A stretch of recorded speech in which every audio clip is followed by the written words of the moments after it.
Welcome to the Two Disabled Dudes podcast. We believe life is about how we react.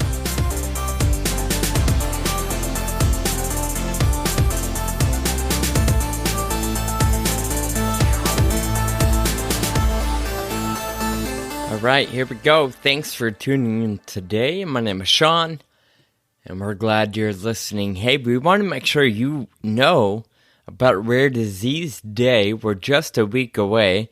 We'd encourage you to check out rarediseaseday.org for more information, or your favorite or whatever organization you're closest to. The cool thing about Rare Disease Day is it's celebrated or honored throughout the world. So all of our organizations are probably doing something special in light of Rare Disease Day. And everyone can participate. There's hashtags Rare Disease Day, and lots of rare disease patients are going to be on social media and tweeting about their rare disease or just the community in general. So you can also join in that way. Yep, absolutely. Lots of ways to get involved, so we'd encourage you to do so. Kyle, I'm curious. We talked about it a few times in the past about your new condo and all the different work you've been wanting to have done. Where are you at with that? You mentioned some things are coming together soon. Dude, construction is starting this week. What? How long have I been talking about this? Nice. Holy cow. That's exciting. So what's first on the list? You know what? I actually don't know because there is some outside work. Construction starts in 2 days and you don't know what they're starting? Well, it's going to be up to them. I don't mind. I'm going to be at work all day. Okay. As they're doing it, I'll check with them probably each morning. Sure. But really, whether they start inside or outside, I don't care. It's all going to have to get done. So Go for it. Fair enough. Sounds good. I mean, I don't know if that's the best approach, but I don't know that it's not the best approach either. So, right, either way is cool. Yeah, I mean, I guess I could have, a schedule where I'm you better do this on this day and that and whatever, but that's not really me, as you know. And so I'm just going to have a conversation with him when it gets here and figure out what's the best for all of us. I wonder if maybe having such a rigid schedule is what leads to the stress that comes with construction or renovation, right? Because you think, okay, Monday we're going to do the cupboards, and then Tuesday we're going to do the floors, and then Monday doesn't get, I don't know, it just throws everything off maybe. So maybe your approach is the way to go. And maybe that's a source of stress in general in life, right? Yeah. Not being flexible, So I also wanted to share, I don't know if I told everyone, but I told you a while ago I fell and I hit my ribs a full weight right on the joystick of my wheelchair, and I think I bruised a rib because it was really painful for a few days. And I read online it was going to take 6 weeks to heal. Yeah. And so I've been staying away from my rowing machine just to let it heal. I've been feeling a lot better. I got on my rowing machine for the first time yesterday, and for the first time in a month. And I feel great, except for a few sore spots that are just expected. Sure. So ribs are tough, right? I'm not, a doctor or anything, but there's no cast for ribs. You can't, it's hard to do much, on a broken wrist or, a sprained ankle. You can kind of take precautions to keep it in line and what you need to do. So ribs are no joke. I'm glad you didn't break anything, and I'm glad you seem to be healing just fine. Yeah. Well, and the other thing with ribs is that anything, any movement you make affects that, you know? That's so true. for a couple days, it was like I could barely move without the pain wasn't too bad. Sure. But yeah. Speaking of, I wonder, now that you say it that way, right, your ribs kind of connected to your, or not kind of, connected to your spine, that's connected to everything, right? So you feel everything. When I broke my femur, I realized that just wiggling my toes hurt, or, reaching up to grab my phone or something in the hospital bed. Like any movement you made, or I made, it was painful. And I assume that has to do with, being so closely tied to your spine and that being so closely tied to everything else. But anyway, that's our biology note for today. Biology lesson. Be careful, because your spine is like the central bone. Or really? Is essential. I don't. We're gonna move on. Top 5, season 5. We've been doing this top 5 segment, and today we're gonna continue having fun. We have some ideas for future top 5s where we might actually get somewhat personal, or maybe go the other direction. 5 things that bother us, or 5 things that make us mad. In fact, a fun one I'm looking forward to, Kyle. Top 5 pet peeves that's coming up. I think everyone's gonna appreciate hearing yours as well. I think most people can probably identify them. In fact, I'll throw it out there. If you have an idea for a top 5, please share. Just the hashtag 2DD Top 5, or tag us in your post, or reach out via email, whatever you want. You can share yours. You can give us an idea, and we'll throw it in. We're going to be doing this all season long. Or, what would be fun, too, is if people would write in what they think is on Sean's top 5 pet peeve list. Oh, there we go. So we don't have a date for that one. You got a little time, but maybe this week or next week, you let us know what you think. Even Kyle's. What do you think Kyle's top 5 pet peeves are? That one's coming out. I'm going to say roughly episode 140, maybe 145, somewhere in there. All right. Kyle, today's top 5 things you would do or things you would buy if you won big lottery. And we defined big as $100 million. So that was kind of our reference point. Again, we don't share this list with each other. We just talk about it here. So Kyle, I'll let you start. Top 5 things you would do or buy if you won $100 million. All right. So my list is actually a little bit boring because I went really practical. Like, I was like, what would I? Dang, dude, burn. We're starting early. And also, I recognize that it would probably be different in real life, right?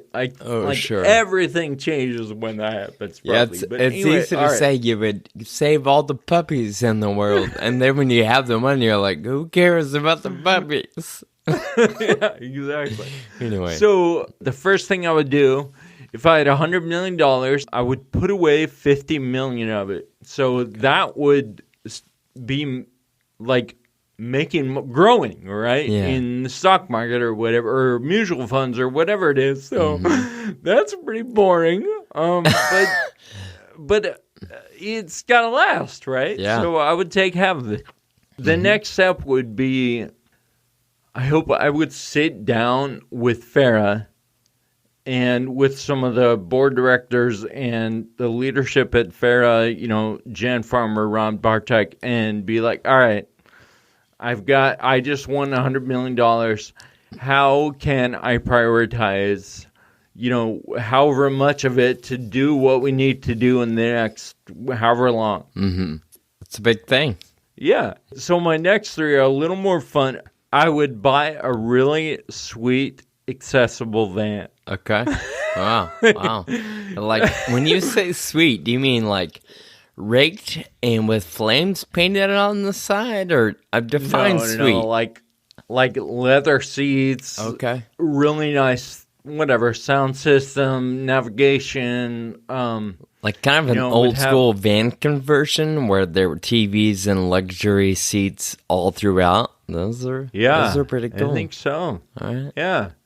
So it would be nice on the inside. From the outside, it would look like a regular old van. Okay. But then you get in and be like, oh, this is awesome. Like the limousine of minivans. Exactly. Okay. All right. I would hire a chef. Oh, I would. Yeah, good. I think that's a big one. Just not having to think about food and always having something great and somebody with ideas about what to cook, whatever, and is good at it, right? You know what's funny? I almost wrote that on my list, but I didn't. Why don't you just get married? Oh, wait, sorry. That's not going to go over well. Kidding. Oh the other thing I would do is hire a driver. Oh my gosh, because how nice is it? Like sometimes during a clinical trial, transportation is included. And so I think I told the story last year or the year before. I guess it wasn't last year. But the clinical trial sent a driver to my house. And I didn't have to think about anything. I was just like sit in the back seat and like send emails from my phone. Yeah. And then all of a sudden they show up at the hospital, and to have that all the time would be amazing. Yep. I hear ya. Was that 5? That was my 5. All right, cool. Well, like I said, we know it might be different, right? If you actually had that money in your account or you're heading to the lotto office to get that check. My 5, I didn't break it down in numbers like you did, with the half going to investment. Although I will just point this out, $50 million? That's still a lot of money. Like, you put half of it away, but having half it at your disposal, $50 million, that's still a lot. So, I mean, I feel like I might put $80 million away. I don't know. Like, I feel like $20 million could go a long ways, but thinking about Farrah, that could be an easy, $20 million might be the gift you give them. I don't know. Yeah. All right. So first thing I would do is get rid of the debt, personal. And then even my second step, I would do the same thing for immediate family. And not that my family is all in debt, but I know there are some big concerns, like my brother, for instance, due to his incident or accident. So he's not in debt, but, could he, if we had millions of dollars, could we make life a little bit better or easier for him or speed the process up? So I would address debt in my personal life. Step 2, I would address debt and stressful, big concerns or opportunities for my family. Third, I wrote invest, and then I specifically wrote a home, obviously, and property. So, of course, a ton of it would end up in a 401k or stock markets, mutual funds, something of that nature. But I feel like I would definitely buy myself a house. Maybe, my mom loves her home, and they've got a really cool spot. But a dream home for her has always been a log cabin, log home. I would love to, build something like that for her along a creek or a river. I don't know, just upgrade life for people close to me. Yeah. And then another thing for an investment, I would think business-mindedly. I want to own property, right? I think real estate is probably a smart investment. Some of that would be storage unit type places, because I feel like that's just a cash cow. Some of it would be land, some of it would be commercial. Anyway, that's my investment step. Number 4, I would pay. This one's a little more kind of fun. I would just pay for vacation for close family and friends. Like, how cool would it be just be like, hey guys, everybody, let's take this week off and I'll pay for it. Or it's paid for. You don't have to worry about it. That's your plane ticket, the week on the boat, or the week at the beachside resort, whatever it is. I think it just come to Paris and everyone meet there on this day. Yeah. And I have some really close friends that are basically family to me. Back in the day, they were in a position to do this, and they have a big family. And they basically, every couple of years, they would pay for everybody to go to Disney World or, Mexico for a week. And all they did was say, all right, kids, or whatever, you buy your plane ticket, and we'll pay for everything else. So there was kind of like they both had skin in the games. Right. But it was definitely a paid-for sort of vacation. I think that's pretty neat. Yep. My last one and final one, I wrote assistant, like I would hire an assistant, and I kid you not, driving came to mind, chefing came to mind, so it kind of aligns with you, or somebody that could help me do the stuff that I really just don't want to do, or find that it's kind of minutia, right? Time's sucking and it's got to be done, but if I could pay somebody and they enjoy doing it, why not? Yeah. No, I actually almost wrote like assistant, but then I was like, no. I just need to get my ass in here and answer my emails and keep track of my calendar. Totally. You know what? I think driver, I felt like they would just sit around a lot, right? I don't drive that much. Work is really close, and I don't travel. Granted, that could be a different story if I had $100 million at my disposal, but right. Somebody that can do a little bit of everything. Yeah, no. Oh my gosh, I was in New York City one time with a friend who had a driver. And we went into a meeting and we're like, hey, just meet us back out here in 2 hours. And like, I don't know what the driver did, right? And then we're like, we went to dinner. And all right, meet us back out here in an hour and a half. And like, oh my, it was the best thing ever. That's pretty cool. Especially in New York City. Sure. Yeah, I believe it. All right, Kyle, let's get into a different conversation today. I'm going to let you set this up. Sean, at the beginning of this season, we talked about our vision for life, and then we talked about the things we don't want, and then we talked about executing the plan. What I want to talk about today is what happens when you have a plan and you have this incredible vision, and then something happens where it requires you to change it. I think there is value, huge value in holding super tight to our vision and our plans and really putting maximum effort into executing. But sometimes things happen and the plan has to change or it just stops. And so there's necessity to be flexible, like we were saying. So I just kind of wanted to talk about that a little bit. I think it's a little bit of a balance because, like I said, we want to put a lot of effort into following our vision. Yeah, at some point, we've talked about it here, right? And a lot of our listeners probably share the same mental process or the same experience. We've had guests talk about it. Life changes, right? Whether it's your own diagnosis or a child, you have to come to grips with what you thought life would be isn't anymore or isn't even possible or won't ever be. So it's important to be mindful that things are going to change. We know they are. So I love the idea of just chatting through how to navigate those changes in life. I think one of the things that would help the conversation is I know we each have one or two specific examples from our lives where we've had to do this. And so what is one of those for you? When thinking about this conversation today, what came to mind easily was a diagnosis, right? Especially in the world of progressive disease. The diagnosis was one conversation, but I'm having to have a similar conversation every couple of years because my abilities are deteriorating, right?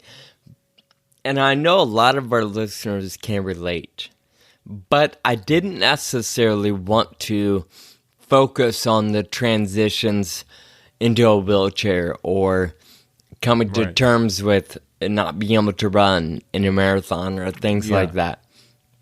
So one of the things that came to mind has to do with my social life. And this is really tied to not my disease or diagnosis, but tied to my my decision to get married and then in that marriage. My decision to pursue a different lifestyle than most people knew of me at one point. So something I realized the other night scrolling through Instagram, even though I've come to terms with, life 15 years ago versus life today and where I thought I'd be, and, I've worked through that grief and those stages of pain.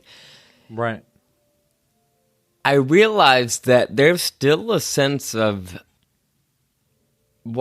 jealousy came to mind, or envy, when I see people that I used to be close with being close with each other this, 15 years later, and their kids are all playing together, and they're having weekends out and barbecuing and whatever else. And those are friends that I know had life not taken such drastic changes for me, I would be in those circles still, or in those, I would get invited to the barbecue. I would get invited to the day at the lake or things like that. And I realized the other day that it's an ongoing process to adapt to the changes in life, right? That's, I could say, you could easily ask me, hey, how are you doing? Is everything okay? And I'm going to say yes. And then little things like a picture or a story or hearing a thing reminds me that I don't have what I thought I would have. And that's hard to work through. So I don't know if that's specific on that for you, but hopefully you get the idea. Yeah, and I wanted to ask you about a specific way you framed it. Okay. Because you framed it as the decision I made to get married and then in that marriage. Mm-hmm. And you framed it in people know me not according to how they used to know me, as if it was your choice to go this direction. And I think that's a distinction that I've heard you talk this way before, and I just kind of I didn't want to just pass it up because it crosses my mind. Sure. I'm fine to talk about it. I will say you could probably agree, I tend to choose my words wisely. Yeah, well, and that's part of the reason for this question, because I know there's intent behind those exact words, right? So when I talk about getting married, that 100% a choice, right? You either, both parties got to agree. It's not like it's an accident. So I certainly chose to get married. I look at that choice as a poor choice in that season of life because there was still a huge part of Sean that I hadn't figured out yet. I was not a whole individual, but I chose to throw myself into a marriage as a shattered, broken individual that just wasn't ready. I didn't realize it necessarily at the time, but that's the case. Then, of course, soon after marriage, and if people have listened to us for a while, they know me personally, or maybe even episode 50, right, where you interview me. I think that's where most of the context comes up for the first time on the podcast. Mm-hmm. You'll know that I've always been attracted to the same sex. That's always been a thing for me. But I grew up believing that wasn't the way I was created, right. That wasn't okay, that wasn't normal. So up until I was probably 30 years old, I believed that to my core, that wasn't the best design for life, or at least not for my life. And when I realized that it was a bigger deal than I thought soon after getting married. I confronted that. I brought it up. I told my wife at the time, and we started navigating through it because I realized this is going to be a big deal for a long time. If we don't address it now, it's just going to get worse, or it's just going to get out of hand. So I chose to bring it up, and then together we chose to separate in our marriage. So that's why I talk about it being a choice, not necessarily.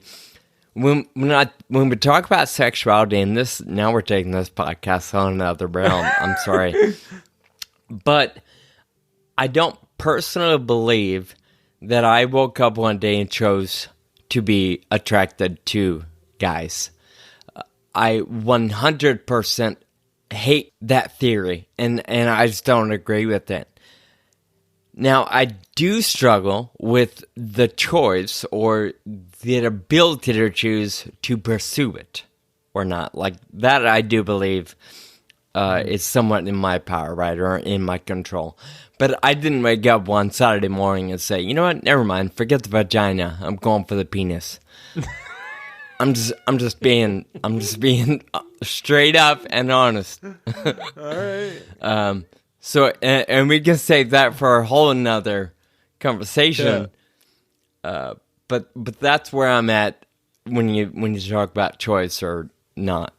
Makes sense. So I don't know where you want to go from there, Kyle, but you asked the question. I don't know if the answer is the question, but we're roughly 30 minutes into the episode, and I feel like I have totally derailed the conversation. I think the whole story really goes towards the subject, but I think that we could dissect, if we can, like, what do you think were the steps that got you on a different track? Because by all standards, you've got a great life right now, mm-hmm. and I believe you would say that too, right? Yeah. And so it wasn't just overnight. Oh, sure. Here we go.